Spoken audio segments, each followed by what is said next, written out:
of NATO. Much. I don't know Hello who's more there. excited, the tortoise or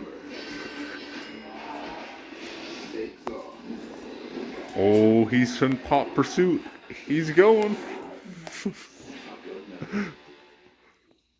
Much of NATO, especially its eastern flank, has a myopic focus on Russia, but Turkey's geopolitical priority is usually the Middle East, which other NATO members just don't really care about. In fact, Erdogan was even openly bitter What the about hell are you fact doing that over NATO there? sent extra troops to Lithuania in an attempt to deter Russian aggression in 2017, while they simultaneously refused to send troops to help Turkey when it decided to go into Syria in 2016, nominally to defeat the terrorist threat posed by ISIS. Turkey was also sanctioned by the US